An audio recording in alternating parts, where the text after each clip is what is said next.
Now to this story this morning. The World Health Organization says measles cases rose 300% worldwide in the first 3 months of 2019. Think about that compared with the same period last year.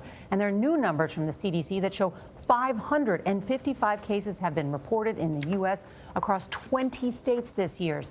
Measles is extremely contagious and can be deadly. Dr. David Agus joins us from Los Angeles. Good morning. Morning, Nora. This is now the second largest number of measles cases since the infection was eliminated in 2000. Why this spike now?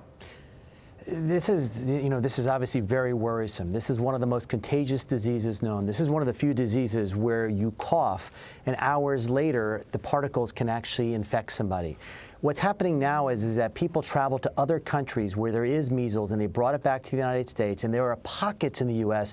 where there's no vaccination. So there are pockets for religious reasons, personal exemptions, beliefs, where people are not vaccinating the children, and then they come back from these countries, spread the measles, and obviously 555 cases now, we're going to eclipse any other number.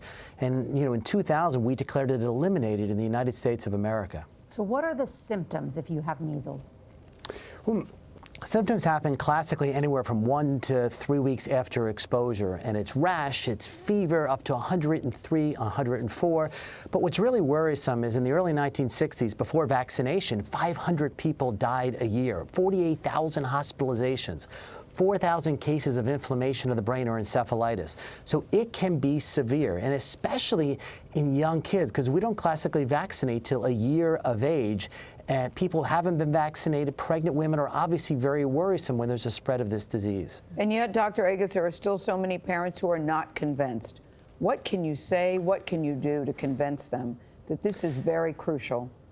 To me, it's the same thing that happened with smoking, is that it was very hard to get our country to stop smoking. But once the secondhand smoke argument came out, you're not affecting you, but you're affecting your children, the people near you, around you.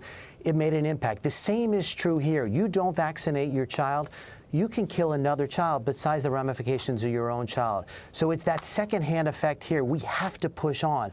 We as a community have to protect each other, and we have to use it through data and science. The measles vaccine works. All right, Dr. Agus, thank you. I hope you touch somebody this morning that will make a different decision. Thank you so much.